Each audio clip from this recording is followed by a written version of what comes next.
Bienvenue dans ce tutoriel sur Moodle. Cette présentation s'articule autour de 4 axes: définition et autres, rôle des utilisateurs dans Moodle, gestion des cours et enfin navigation en tant qu'apprenant. Axe numéro 1, définition et autres.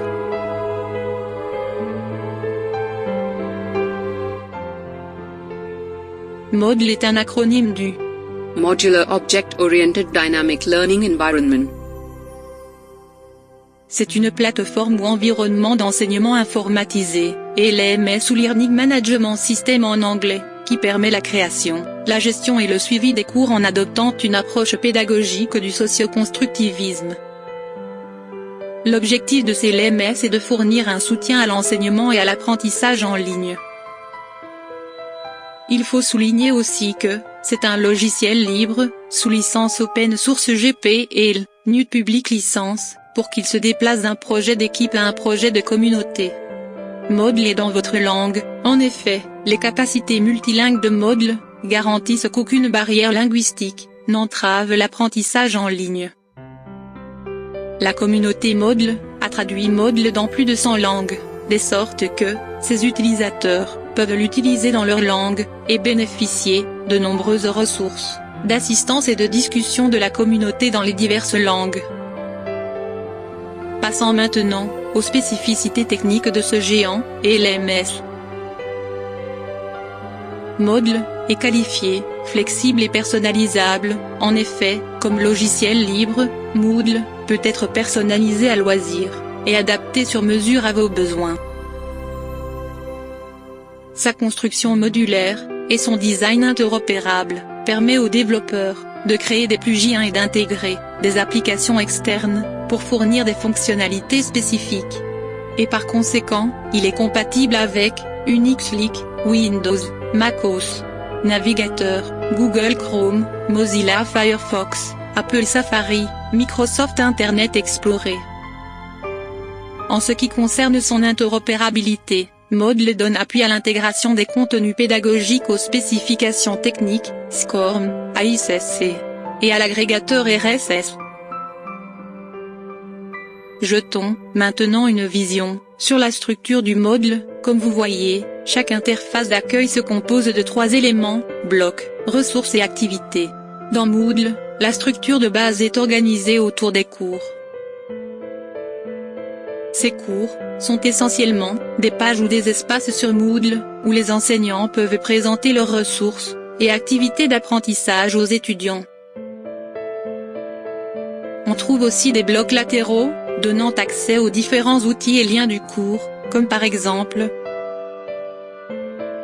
la liste des cours dans lesquels est inscrit l'usager, administration, relevé des notes de l'usager, les dernières brèves publiées sur le forum, les activités classées en fonction du calendrier, utilisateur en ligne.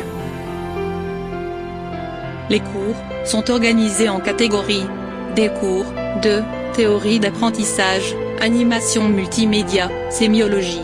Pour plus d'infos sur ces fonctionnalités, rendez-vous dans le 2e et le 3e axe du tutoriel. De quel type sont les ressources et les activités que contient Moodle? On peut trouver des ressources telles des pages web, des fichiers texte, PDF, des documents VOR, des fichiers son, des vidéos, des didacticiels multimédia.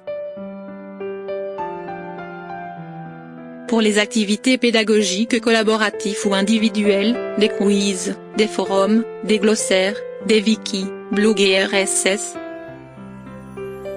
Axe numéro 2, rôle des utilisateurs dans Moodle. Les utilisateurs dans Moodle sont 3, administrateurs, enseignants ou tuteurs, apprenants. L'administrateur gère les inscriptions et les droits d'accès.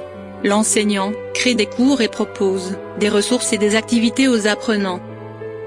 L'apprenant consulte les cours, participe aux activités proposées par l'enseignant, et peut enrichir le contenu du cours.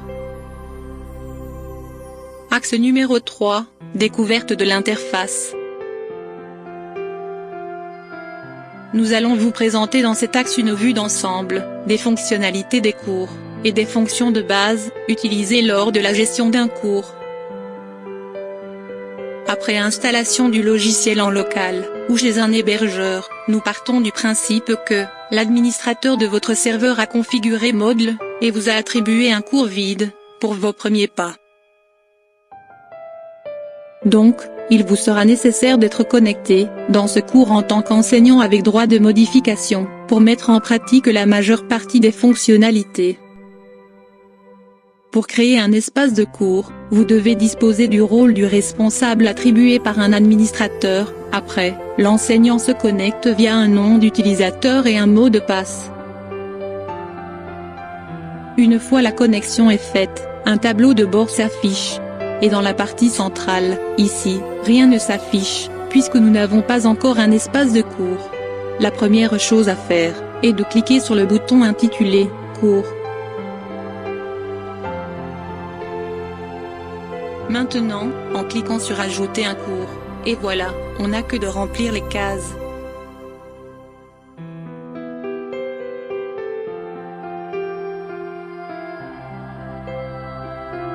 La première case concerne le nom complet du cours, comme « Théorie d'apprentissage », puis à ajouter son nom abrégé qui est « TA ». Cette interface donne la possibilité d'ajouter des informations concernant le cours telles date de début, un résumé, sa catégorie.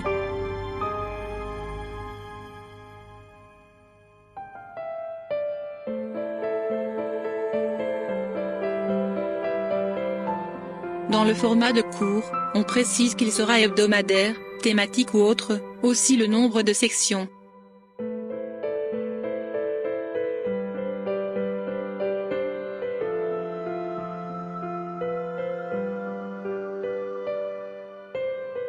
On a aussi le droit d'imposer la langue de l'apparence, le mode des groupes, et toute une palette d'outils.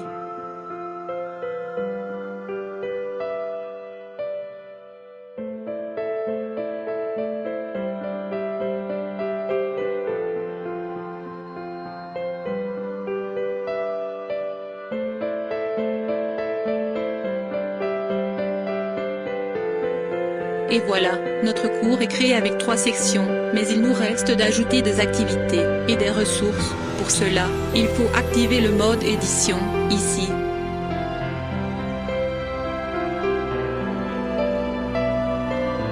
Ici, est un espace réservé à la description du cours, en ajoutant des images, les objectifs et d'autres informations.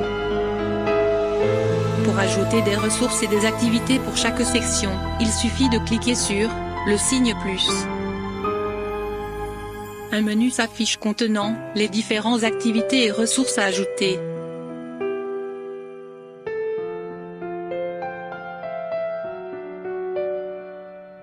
Pour les activités, on va ajouter à titre d'exemple un glossaire, il suffit de le désigner puis un clic sur Ajouter.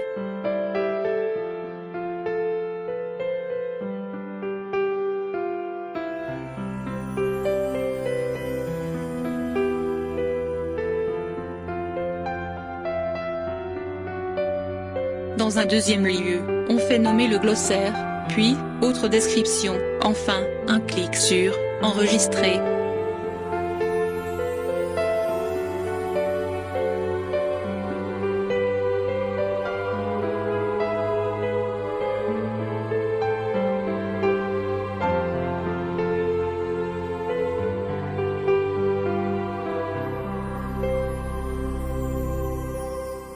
Ajoutons-nous maintenant une ressource. On va choisir un dossier.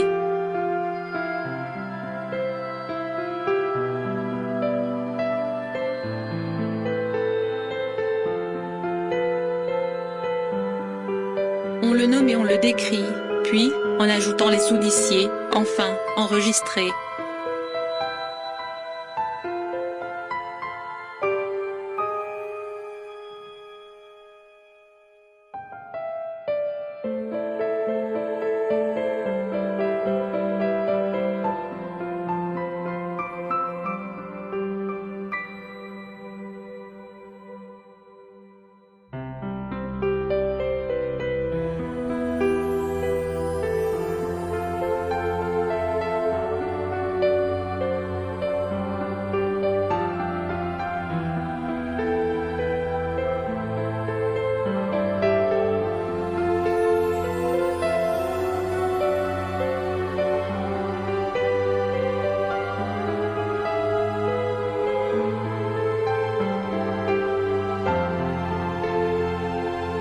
Axe numéro 4, découverte de l'interface de l'apprenant.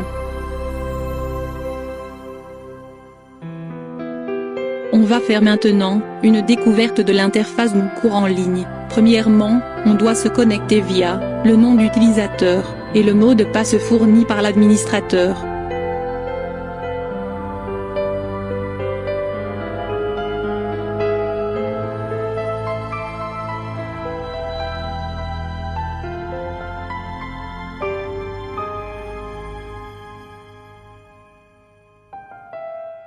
On trouve les catégories des cours, et comme catégorie supérieure, ici, on a la catégorie Master IFTIC.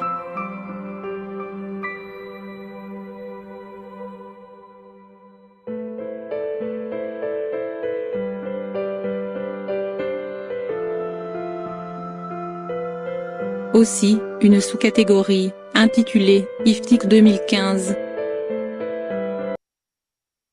La conception d'un dispositif de formation en ligne, en utilisant un LMS, exige une phase de scénarisation pédagogique en amont, le cas échéant pour un cours intitulé « Dispositif de formation innovant », dont l'enseignant a mis à la disposition de l'apprenant les ressources suivantes, des vidéos et des documents PDF.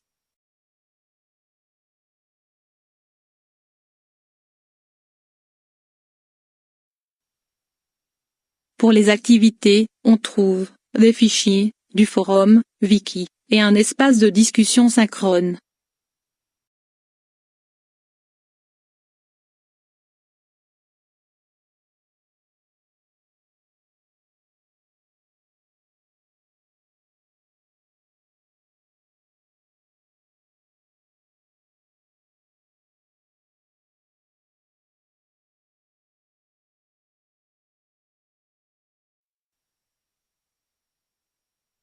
En parallèle des activités et des ressources, l'apprenant peut se servir des menus latéraux facilitant la navigation sur le site et dans les parties du cours.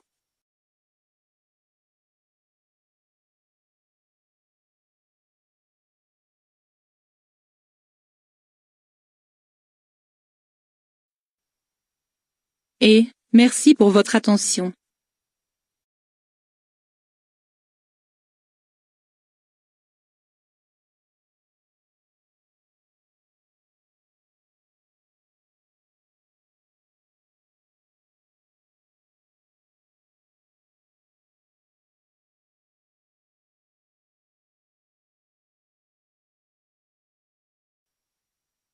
Et, merci pour votre attention.